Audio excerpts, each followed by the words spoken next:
तो अब ये व्लॉग में बताने वाला हूँ मैं आप सभी को ये किला किसने बनवाया और इसके लिए भी कितने राज किया था। ये किले की कहानी इतनी ज्यादा अच्छी हुई है तो मैंने कभी भी नहीं सोचा था। तो चलिए आप सभी को बताता हूँ मैं इस किले के बारे में। तो हाँ जी मित्रों, फिर से लिया है मैं आप सभी के लिए पार्ट 3। तो अब मैं आपको गरकुंडर के लिए कुछ राज बताना चाहता हूँ जो कि बहुत ही ज्यादा छुपे रुस्तम में छुपे बैठे हुए हैं। माना जाता है लगभग 11वीं सदी में बोने चोर ने राजा महाराजाओं को मार करके उन्होंने गरकुंडर किले को हड़प लिया था। और ये किला पूरा 5 मंजिल का, इसकी 2 मंजिल पूरी भूल भुलैया के अंदर बसी हुई है और बाकी की 3 मंजिल ऊपर की साइड निकली हुई है। और ये किला दूर से दिखने में तो भाई पूरा दिख रहा था, लेकिन हम इसके यदि पास आते आ रहे तो ये किला गायब भी होता जा रहा था। गरकुंडर किले के अंदर एक बारात आई थी बहुत पहले घूमने के लिए और उसमें कम से कम 60 से 70 लोग भी थे। वो 60 से 70 लोग सारे के सारे भूल भुलैया के अंदर भी गए थे, लेकिन अभी भी किसी को कोई अंदाजा नहीं है वो 60 से 70 लोग भूल भुलैया के अंदर पता नहीं है कहाँ चले गए। और माना जाता है बोनाचोर आसपास के एरिया में से कयानों को लूट करके गरकुंडर किले की गुफाओं के अंदर छुपाया करता था। बहुत लोगों ने कयाने के चक्कर में तो अपनी जान भी गवाई है। इस किले की भूल भुलैया के अंदर जो भी गया आज तक वापस नहीं आया है, इसलिए यहाँ के सिक्योरिटी ने नीचे के भूल भुलैया के अंदर के सारे रास्ते बंद करके रखे हैं। और ये किले में 2-3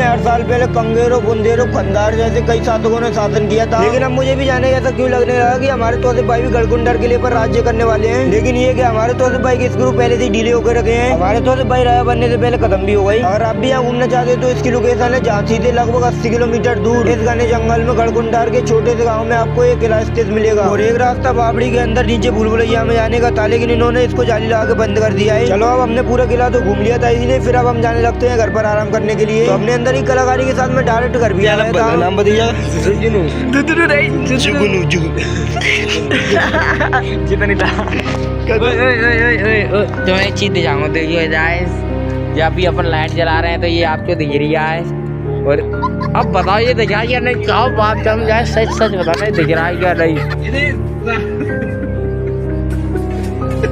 पूरे दिन आराम वगैरह करने के बाद रात का वक्त हो गया था, इसीलिए फिर मैं तैयार हो गया था। वैसे तुम कुछ भी कहते रहो, तुम्हारा भाई रेडी होकर के लगता तो स्मार्ट है। मैं सही सही बताना, मजाक तो बढ़िया कर लेता हूँ ना। फिलहाल अभी मजाक वगैरह साइड करने के बाद मैं निकल आया था बाहर की ओर। बाहर आकर के सबसे पहले तो जमाई हमने तोड़ी थी अपनी सस्ती सी मीटिंग। और हमारी छोटी सी मीटिंग में तीनों भाई भी शामिल थे। पहला वाला तो दिख गया होगा, और जी दूसरा, और जी तीसरा भाई। भाइयों की मीटिंग में बैठने के बाद थोड़ा बहुत पानी वगैरह पीने के बाद मुझे लगने लगी थी बहुत जोरों की भूख, इसीलिए फिर बिना कोई सोचे समझे मैं निकल जाता हूँ जल्दी से खाने की तलाश में। लेकिन मैं देखता हूँ कि हमारे रियान भाई ने और साहिद भाई ने पहले से प्लेट जमा करके रखी है। जब खाने की प्लेट सामने रखी हो तो कष्ट के स्वाद का भिड़ आता हूँ मैं भी इनकी प्लेट में से खाने के लिए। और जाके कबाबों में और बिरयानी में तो भाई मजा सही आ गया। पेट तो मेरा पूरा भर चुका था, लेकिन मन अभी तक नहीं भर रहा यार। पेट तो मेरा पूरा भर चुका था, लेकिन रियान भाई जबरदस्ती ले आए थे मुझे चाटो की लाइन में। लेकिन भाई इतने प्यार से लाए और मैं नहीं खाऊंगा, ऐसा हो सकता है क्या भला। अब इस ब्लॉग को हो चुकी है पूरी 3 मिनट, इसीलिए हलवे के साथ साथ कर दिया मैंने इस ब्लॉग को यहीं खत्म। ये तो हो गया अपना पार्ट 3। अब आगे के चौथे पार्ट में दिखाऊंगा मैं आपको झांसी का किला। बस आपको करना कुछ नहीं है, अपने भाई को जल्दी से फॉलो कर दो, एक प्यारा सा कमेंट कर देना, ताकि मैं कोशिश करूँ जल्द से जल्द पार्ट 4 लाने की। तो चलो अब मिलते हैं आपको पार्ट 4।